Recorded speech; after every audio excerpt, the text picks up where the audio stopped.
play a game like that that matters for the whole country. Yeah, I think it's awesome. I think the parity in college football now, it's crazy. Anybody can beat anybody any week, the way it's set up. And everybody builds programs different ways. I mean, it's just the way you build programs is so different nowadays. And there's some things that I believe in that we're going to continue to do here forever until I get fired. And that's just kind of how it's going to work. Just to zoom out, though, for the playoff part of it, I mean, obviously you guys are still very much in the Big 12 race. You're kind of on the edge there. How do you feel about that part of it going forward? You win. It's very simple. If you just win, everything takes care of itself. And how do you win? You get better every single day. So we can look at the future, and if this happens, if that happens, I think last year we needed, like, what did I say, halfway through a wing to fallen ranch or something? I don't even know what the tiebreaker was last year. Who cares? You show up every day and you win, and if you win, good things happen. If we're prepared, good things happen. So I think we got to go back to work. We got 5 games left. I don't know if Houston won tonight, but lucky us if they did. We get another one-loss team that we get to play. I think we've hit the record for consecutive one-loss teams. We've not played a team that's had more than one loss all year when we played them. So we get another one-loss team at home. So enjoy it tonight and then move on. Hey, Coach and Sam, congrats on the victory. Kevin Hicks, ASU on SI. This is a question for both of you. Just how instrumental was Jordyn in opening up the playbook for you guys early in the game, and do both of you expect him to keep the momentum moving forward? Yeah, a kid that can really roll. He's been coming to work for a while now, and kind of had to challenge him in a lot of ways. So someone who's just when the lights come on, some people make plays. And he's one of those guys. So really proud of him. He brings really positive energy every single day. I really like the kid and shows up on game day. So proud of him. Michelle Gardner, Arizona Republic. Can both of you talk about, we've seen a lot of Sam Leavitt and Jordyn Tyson, 2 minutes left, we need a drive, let's go. And can you talk about your confidence in that situation, Kenny, and also Sam, you being in that position again and doing it? Yeah, very confident. As confident as you can be. I mean, like I said, in biggest moments, he's the one who's got the ball. There's no special play calls. Everybody runs the same stuff. It's the dude with the ball. It's the other 10 dudes on the field. Those are the dudes who make the plays, not the coaches. I don't know. I feel like we've always just been good at 2 minute. I don't know why. It's not like we really do too much different. Kind of just clicks better because I feel like, we kind of have to win. And just as a team, we compete in everything that we do. Like you said, we play Clash Royale. Me and JT are always competing in everything. I'm at the house, and I got a mini football, and I'm taping this cardboard box with a target in my house, playing against all my buddies, just stuff like that. When you get into those moments, it's just a situation you're comfortable with, and everything kind of clicks. Chris and Jordyn.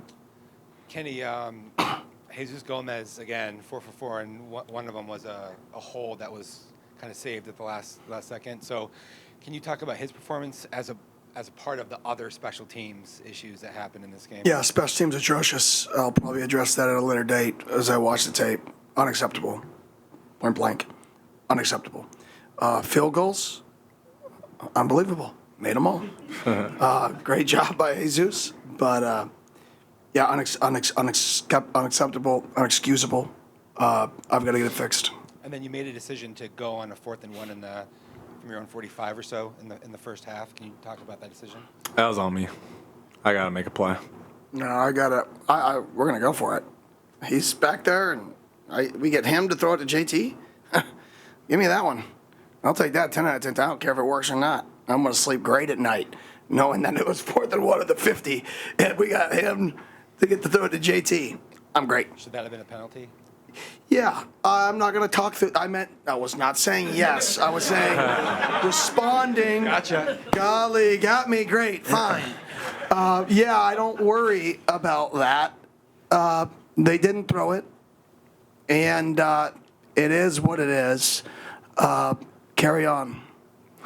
Jordyn, go ahead. Kenny, the 1975 team was here in the building for this win. How have they been around the program and how, did you have any of them talk to the team or anything this week or anything? No, we didn't, but they're around the program. They're one of the greatest teams in program history. So to be able to honor them, wear the throwback jerseys that were unreal. I mean, those things were fresh or tough. Tough. So they were tough. And so, yeah, great to have all those guys back around the program. Hey, Coach, Jake Sloan, Sun Devil Source. What does Makua Pule's performance do for just all the other players who were walk-ons and held out over the past couple of years just waiting for their opportunity? Yeah, that dude's been just working. I mean, we were in the offseason and we were talking about centers and snappers, and I remember him in June, like, what about Pule? Like, I trust him. I like him at center. And guess what? Number 7 team in the country shows up. Congratulations. Step on up, Pule. Like, and for him to be a local kid, and that's what college football is about. College football is getting dragged in a lot of directions, but it's about that. It's about those moments for kids. It's still 18 to 22-year-olds playing a game they love, caught in an adult's business of chaoticness. That's somewhat disgusting, but it's still pure because the kids still make it pure. And when the adults leave the room, the kids still make it pure, and that's what makes it so great. It's because they're still 18 to 22-year-olds playing a child's game. Sam, what stood out about Pule that made you say to Kenny that you wanted him snapping the ball to you? I think it's just his demeanor. He's a lot like Leaf from last year, and I went up to him before the game and I just said, the people up front respect you. You got a command over a group. So just really proud of him. He puts his head down and works every single day. Came out and, played really well when it mattered. Go ahead, Damon. Kenny, you talked about the course correction with the physicality in practice, and I know you guys are trying to strike that balance with the injuries that you guys are dealing with as well, but is that something that you're expecting to continue doing in practice going forward, or is it? Forever. Forever. Yes, sir. Why do you think that it helps so much, that all the players credited you with why that it helps so much? It's not me. It's what we are. We say have more fun working harder than anybody in the country. You can't have fun and not work harder than anybody in the country. It doesn't work like that. You have to have more fun working harder than anybody in the country. And I lost that, and we had it back this week. And, we'll never, ever, as long as I'm coaching, not practice to the physical level like we did this week again. That just won't happen. Hey, Coach. Adam Beadle, Arizona Varsity. I know you talked about how well the defense played, but what about Boogie Wilson in particular and him just kind of stepping up into Xavier's role and just his play throughout the last couple of weeks and especially today? Yeah, Boogie's been awesome. He's a ball of energy, ball of joy. So he played, I think, his best game today. I'd have to watch the tape, but I don't think he missed many tackles. He was where he was supposed to be. He was a guy who, hit over 90, and we always try to hit 90 on the miles per hour of your max. And he hit over 90 for the first time in a practice in a while, and it translated to a game. So I think when guys can see that the practice style translates, and for a guy like him, he saw it translate, I think it becomes infectious of how you have to practice. And so I'm just proud of him, glad he's here. And Wyatt Bowmeyer, Blaze Radio, following up on that, Boogie Wilson, very energetic player. Just talk about how that energy really helps the defense thrive. Yeah, great energy. He's just a positive human being. So I'm glad he's on the team. He definitely is a vital piece of the program. And then, Coach, you always talk, obviously, the players, playing for each other, but defensively, I know that Montana had that hit, and Martell gets the interception. I looked back last year, Martell blocked that punt. Montana got the touchdown. What kind of page are those two guys on? Unreal. They're both came in, young bucks, and both playing really, really good football for us. And big plays. Won the turnover battle. This was a team that was creating takeaways at an unbelievable rate on defense. And for us not to turn the ball over, is one of our core principles, and we didn't do that.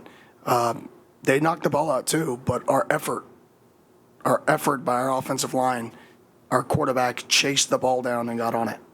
Those are the hidden things throughout a game that people don't notice, that when we do put the ball on the ground and our team is around it and we fall on it, that's winning football. Teams that don't play with elite effort, that's a turnover, and it's game-changing. All right. Thank you, guys. guys. Thank you.